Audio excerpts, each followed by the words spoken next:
রংধনু গ্রাম, যার সৌন্দর্য দেখে আপনি মুগ্ধ হয়ে যাবেন। এমনও সুন্দর কোনো গ্রাম হয় কিনা ভেবে অবাক হবেন। বলছি তাইওয়ানের তাইচং এর নানতো জেলার রেইনবো ভিলেজের কথা। এই গ্রামে প্রবেশ করতেই আপনি রীতিমতো খুশি হয়ে উঠবেন। এটাই হয়তো বিশ্বের একমাত্র গ্রাম যেখানকার ঘর, বাড়ি, দেয়াল, রাস্তা সবই শিল্পীর তুলিতে আঁকা হরেক রং দিয়ে। এই গ্রামে ঢুকলেই মনে হবে অজানা পৃথিবীতে পা রেখেছেন। হুয়াং ইউংফু নামক একজন প্রাক্তন সৈনিক তার সাজানো গোছানো বাড়িটি ডেভেলপারদের কাছে হারাতে বসেছিলেন।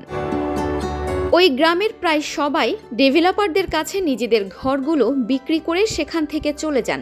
গ্রামটি জনশূন্য হয়ে পড়ে। হুয়াং ইউংফুর বাড়ির পাশের 11টি বাড়ি পরিত্যক্ত হয়ে যায়। এ সময় মনের অজান্তেই ভালো লাগা থেকে তিনি নিজ বাড়ির আসবাবপত্রে ছবি আঁকা শুরু করেন। তারপরে শিল্পকর্মটি এক দেয়াল থেকে অন্য দেয়ালে ছড়িয়ে পড়ে। তারপর প্রতিবেশীদের পরিত্যক্ত বাড়িতেও আঁকাআঁকি শুরু করেন তিনি। একবার কাছের এক বিশ্ববিদ্যালয়ের কিছু ছাত্র তার শিল্পকর্ম দেখে ছবি তোলে। তারা সামাজিক যোগাযোগ মাধ্যমে ছবিগুলো শেয়ার করে। মুহূর্তেই তা ভাইরাল হয়ে যায়। দেশ দেশান্তরে ছড়িয়ে পড়ে গ্রামের নাম। এরপর গ্রামের নাম দেওয়া হয় রেইনবো ভিলেজ। এখন হুয়াং ইউংফু রেইনবো দাদু নামেই পরিচিত সবার কাছে। তার বয়স এখন 100 এর কোঠায়। স্বাস্থ্যগত সমস্যার কারণে তিনি এখন আর রেইনবো গ্রামে বসবাস করছেন না, যদিও রেইনবো ভিলেজটি এখন সম্পূর্ণভাবে দখলমুক্ত।